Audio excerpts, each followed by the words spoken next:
Halo Pedikers. Sebagai negara besar, Indonesia patut diakui soal kemampuannya membuat alutsista yang terus berkembang. Gak hanya kapal dan pesawat, tetapi sistem pertahanan udara yakni rudal balistik sudah menjadi kebanggaan tersendiri bagi negara tercinta kita yang kian makin berkembang. Eits, sebelumnya kalian udah pada tahu gak? Kalau Indonesia sendiri memiliki rudal balistik pertama yang dari dulu sampai sekarang terus dikembangkan kemampuannya. Jadi daripada lama, so siapkan kopimu dan kita ulas videonya sampai tuntas. Let's go!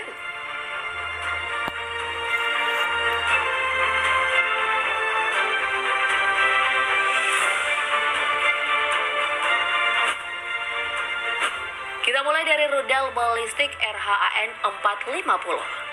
Salah satu dari sekian jenis roket yang diproduksi anak bangsa yang saat ini terus dikembangkan kemampuannya.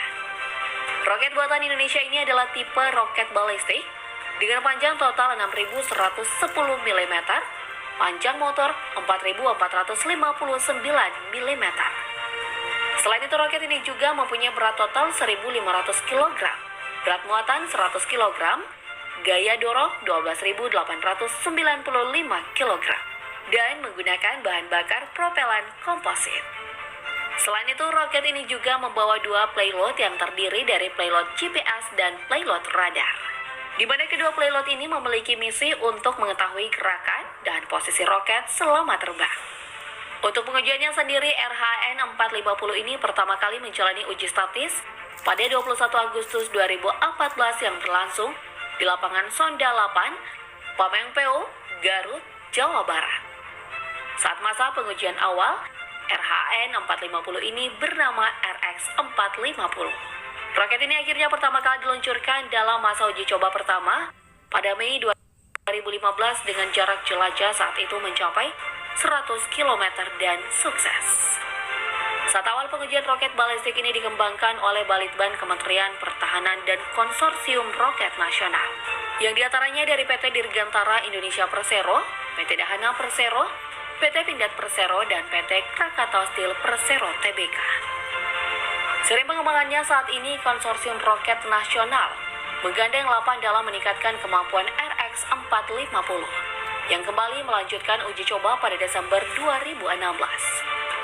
Dalam uji coba itu, jarak jelajah roket ini meningkat menjadi 150 km. Uji coba saat itu, RX450 sudah berubah menjadi RHAN 450. Dengan perubahan nama itu pun, roket balistik ini langsung ikut melengkapi produksi roket Indonesia lainnya, seperti RHAN 122 yang memiliki jarak jelajah 40 hingga 50 km. Selain berperan sebagai roket balistik untuk kepentingan militer, basis RHAN 450 juga direncanakan sebagai bagian dari roket bertingkat yang akan digunakan sebagai roket pengorbit satelit atau RPS. Tak hanya itu saja, RHAN 450 juga dapat membawa payload seberat 50 kg sampai 100 kg. Yang bisa diartikan payload sebagai hulu ledak bila roket ini difungsikan alutsista artileri medan. Terakhir ini PT Lapan kembali melakukan uji statis roket jarak 100 km ground to ground RHAN 450 tahap 1 sampai 4 tahun 2021.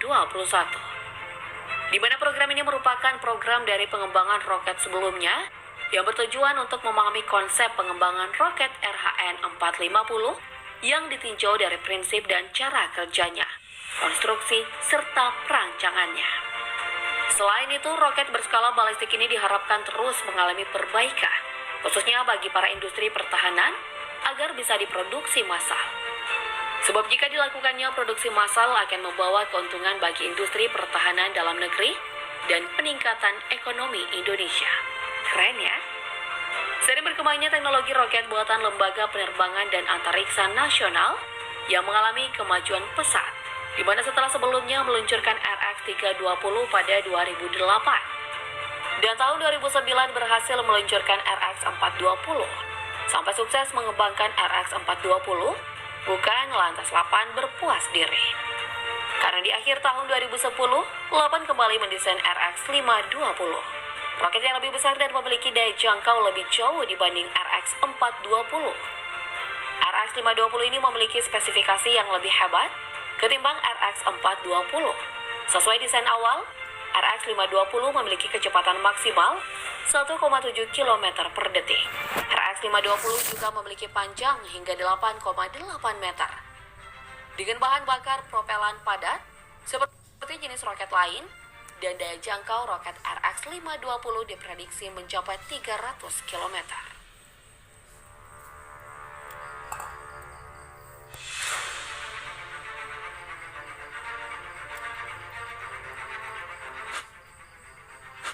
Well, sekarang kita beralih ke RX 750. Setelah pengembangan roket RX 520, Indonesia kembali mengembangkan roket peluncur satelit yakni RX 750 yang merupakan roket peluncur satelit seri lanjutan dari RX 420 yang telah sukses diluncurkan dari kawasan timur Indonesia. Seri-seri ini akan dikembangkan menjadi dua bagian, yakni roket peluncur satelit atau RX series dan rudal pertahanan atau RHAN. Para petinggi TNI telah mengkaji kedua prototipe yang digunakan sebagai rudal pertahanan, karena masing-masing ada kekurangan dan kelebihannya. Untuk mengantisipasi ancaman dari utara lebih efektif pakai RHAN, pengembangan dari RX 550, tetapi untuk selatan akan kesulitan mobilenya. Oleh sebab itu, untuk selatan lebih cocok memakai RHAN pengembangan dari RX 750 yang memiliki berat 0,5 ton, walaupun dari segi biaya 3 kali lipat dari RX 550 yang total pembuatannya 5 miliar rupiah. Roket RX 750 yang memiliki diameter roket 75 cm diluncurkan akhir tahun 2010 silam lalu. RX 750 ini ternyata sudah bisa terwujud dan mempasanginya dengan sistem kendali jarak jelajahnya sehingga menjadi rudal pertahanan jarak jauh yang memiliki jarak jangkau 1000 km yang membuatnya masuk kategori rudal balistik. RX 750 diarahkan jadi RHAN yang dipasangi seeker dan guidance system. Sementara teknologi seeker dan guidance hasil TOT dari negara di belahan bumi utara. Dan nantinya jika ada rilis resmi tes RX 750, jangan harap yang muncul versi upgrade karena yang versi upgrade tak akan dites di